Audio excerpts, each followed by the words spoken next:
Imagine standing on a pristine, $50,000 custom-poured slate driveway, watching a man who lives in a $4 million mansion tell you that your sweat, your crew's time, and your materials aren't worth the final check.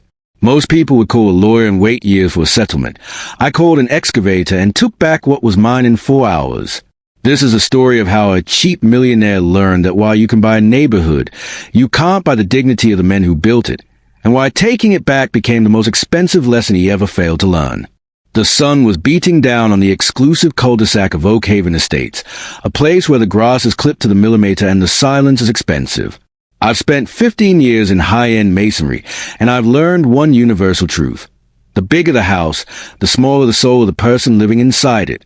Victor Vance was the kind of client who checked the price of the screws you used but parked a Ferrari in a climate-controlled garage. He wanted a driveway that looked like a Roman courtyard, hand-stamped, dyed slate, reinforced with high-grade rebar, and he wanted it done in record time. We hit the deadline, working 12-hour shifts under floodlights to make sure the curing process was perfect for his daughter's high-profile garden wedding. The result was a masterpiece, a sweeping gray and charcoal entrance that added at least 6 figures to his property value. But when I handed him the final invoice for the remaining $28,000, Victor didn't reach for his checkbook. He reached for a magnifying glass. He started pointing at microscopic hairline fractures and unnatural to concrete expansion, claiming the entire job was substandard and that he wouldn't be paying the balance. The hook and fulfill cycle of the wealthy is a trap. They hook you with the promise of massive portfolio piece and then fulfill their own greed by withholding the final payment. I stood there, looking at my hands, calloused, cracked, and stained with the very dye that made his home look like a palace, and realized he wasn't just stiffing me for the money. He was trying to assert dominance over a laborer. He told me to sue him because he knew his legal team would bleed me dry before we ever saw a courtroom. He thought he had one. But here's the thing about being contractor. I don't just know how to build things. I know exactly how they are put together, and more importantly, how they come apart. As I drove away that day, Victor was smirking from his balcony, probably already planning how to spend my $28,000 on a new watch. He forgot one crucial detail in our contract, a clause I've included since my first year in business. Until the final payment is rendered, the materials remain the legal property of the contractor, and I have the right to reclaim those materials at my discretion. Most people think a driveway is a permanent part of the earth, but to an excavator, it's just an obstacle waiting to be moved. I didn't go home to cry. I went to the yard and prepped the heavy machinery. You see, the hook of this story isn't just a revenge, it's a fulfillment of justice. If he didn't want to pay for the driveway, he simply shouldn't have a driveway. I called my crew, told them to bring the jackhammers and the industrial grinders, and we prepared for a 6 a.m. renovation that Victor would never forget. The next morning, the silence of Oak Haven Estates was shattered by the roar of a 20-ton excavator rolling off a flatbed trailer right in front of Victor's gates. The neighbors started peering through their curtains, wondering what kind of emergency required this much power at dawn. Victor came running out in a silk bathrobe, his face turning a shade of red that matched his Italian sports car.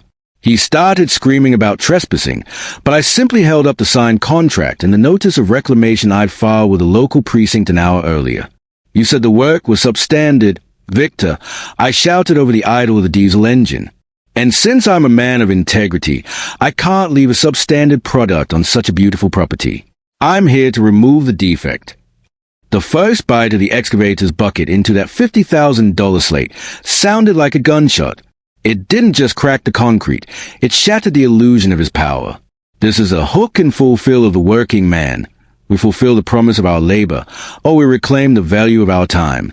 In the world of the ultra-rich, they often view people like me as service providers, a tier of human that exists only to facilitate their comfort.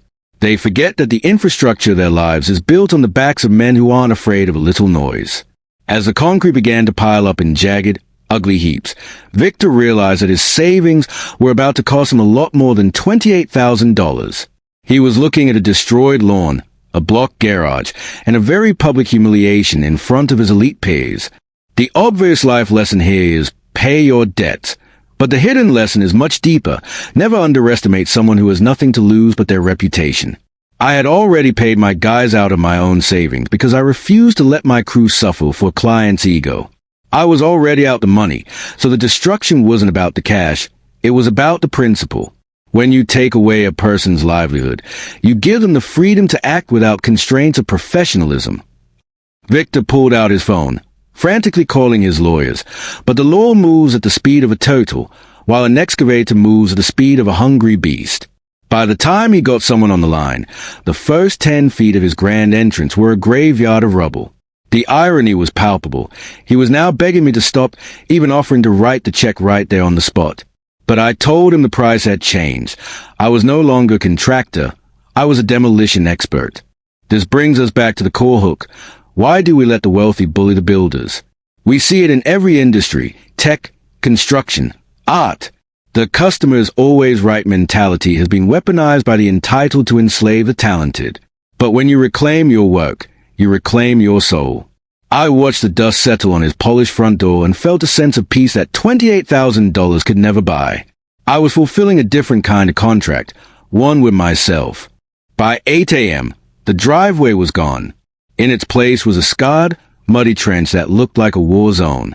Victor sat on his front steps, his silk robe stained with dust, looking at the void where his prestige used to be. I didn't take the rubble with me.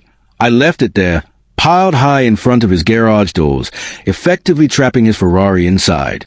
Since you didn't pay for the insulation, the removal is a courtesy, I told him before signaling the guys to load up. The aftermath was a whirlwind of legal threats and angry emails, but the contract held up. I had documented every substandard claim he made, using his own words to justify why the material had to be removed for safety and liability reasons. The hidden lesson? Documentation is a shield, but courage is a sword. If I hadn't kept every text and email, I'd be in cell. Because I did, I was just a businessman reclaiming his inventory. People asked me if I regretted it. They said I could have used that $28,000. But what is $28,000 compared to the look on a bully's face when he realizes his money can't stop a machine? We live in a world where cheap millionaires think they can harvest the fruit of other people's labor for free. They hook you with a dream and fulfill it with a nightmare. I just decided to wake him up a little earlier than he expected. The story spread through the local contracting community like wildfire. Suddenly, other tradesmen started coming forward with stories about Victor Vance. The plumber he stiffed, the landscaper he sued, the electrician he ignored. My destruction became a beacon of hope for every guy in a high-vis vest who had been told their work wasn't worth the paper it was invoiced on. We weren't just workers anymore. We were a collective that Victor could no longer exploit. You have to understand the psychology of a man like Victor. To him, the driveway wasn't just concrete. It was a stage. It was the first thing people saw when they arrived at his estate. By taking it back, I didn't just take the material, I took his status. He had to host his daughter's wedding with a muddy pit in front of his house. Guests had to walk over plywood boards in their expensive heels. Every time a guest asked what happened, the truth of his stinginess was revealed. The hook and fulfill strategy of life is about balance. You can't take and take without eventually being forced to give back. Victor tried to tip the scales, and the scales broke his front porch. It's a documentary of human ego, really. We build these massive monuments to ourselves and then refuse to pay the masons who laid the stones. It's the ultimate irony of the modern age. We want the luxury but despise the labor. I remember the smell of the diesel and the sound of the crunching stone every time I think about the driveway incident. It reminds me that my value isn't determined by client satisfaction, but by the integrity of my work. If the work is bad, I'll take it away. If the work is good, you pay the price. There is no middle ground where you get to keep the quality and the cash. That's a fantasy the rich tell themselves to sleep better at night. As we drove away from the Oak Haven Estates that morning, I saw Victor's neighbor, a man who lived in an even bigger house, standing on his lawn, quietly clapping. It turned out even the rich hate the cheap millionaire. Integrity recognizes integrity, and greed recognizes greed. By standing up for myself, I gained more respect from the community than any successful substandard job could have ever earned me. But the story doesn't end with a muddy trench. It ends with a transformation. I didn't just take a driveway. I started a movement in our town. We created a contractor's blacklist. If you don't pay the last 10% without a valid legal reason, no one, and I mean no one, will pick up a hammer for you. We reclaimed the power of our trade. We fulfilled the hook of our expertise by ensuring it was no longer up for theft. Looking back, I realized that Victor was my greatest teacher. He taught me that a contract is only as strong as your willingness to enforce it. He taught me that some people will never value you, no matter how much beauty you create for them. And most importantly, he taught me that the most powerful thing you can do when someone tries to own you is to take your pieces off the board and go home. The cost of the removal was about $4,000 in fuel and labor. I lost a total of $32,000 that month. But the new contract that came in from people who heard the story, they totaled over $400,000. People wanted the guy who doesn't take any nonsense. They wanted the contractor who valued his work so much he'd rather destroy it than let it be stolen. My loss became the ultimate marketing campaign for my brand's integrity. There's a lesson here for everyone, not just builders. Whether you're a freelance writer, a teacher, or a doctor, there will always be a victor who thinks your time is a gift they are entitled to. They will hook you with their prestige and fulfill you with their excuses. The question is, do you have the courage to take your driveway back? Do you have the strength to say that your self-respect is worth more than the crumbs they offer? Victor eventually had to pay another company $60,000 to fix the mess and pour a new driveway, and he had to pay them 100% upfront. No one would work for him otherwise. He ended up paying triple what he owed me, all because he wanted to save $28,000. That is a cheap millionaire's tax. It's an invisible levi placed on those who think they are smarter than the people who actually know how the world is built. In this YouTube documentary of life, we often focus on the how-to of success. How to build a business, how to make money, how to grow. But we rarely talk about the how-to of failure, specifically, how to fail with your head held high. I failed to collect my debt, but I succeeded in maintaining my honor. I fulfilled my role as a craftsman by ensuring that my masterpiece didn't belong to a man who didn't deserve it. The image of that crushed slate is a reminder that everything we build is temporary, but how we treat people is permanent. Victor's house still stands, and he likely has a new driveway now, but every time he drives over it, he remembers the man with the excavator. He remembers that his money didn't make him invincible. He remembers that out there, in the world of trucks and tools, there are people who can't be bought and won't be bullied. Every paragraph of this story is a brick in a different kind of driveway, one that leads to a place where workers are respected and labor is honored. We have to keep repeating the hook. Don't let them take your work for granted. Fulfill your destiny by being the person who stands up when everyone else bows down. The cheap millionaire is a character type we all encounter, but you don't have to be a character in his play. I think about the wedding guests walking through the mud, and I smile. Not because I'm petty, but because it was an honest reflection of the situation. Victor wanted a beautiful exterior to hide an ugly interior. I just brought the exterior in line with the reality of his character. It was a visual representation of his broken promise. If you don't pay for the beauty, you have to live with the mud. That's just physics. As this documentary of revenge and redemption comes to a close, I want you to look at your own life. Where are you letting someone park their Ferrari on your hard work without paying the toll? Where have you allowed a hook of empty promises to keep you from the fulfillment of your true value? It might not require an excavator, but it definitely requires a shift in mindset. You are the architect of your own boundaries. The driveway incident wasn't just about concrete. It was about the social contract. When we stop honoring our agreements, the whole structure of society begins to crumble. I was just the guy who decided to speed up the process for one specific house. I reclaimed my materials, but I gave back a lesson in humility.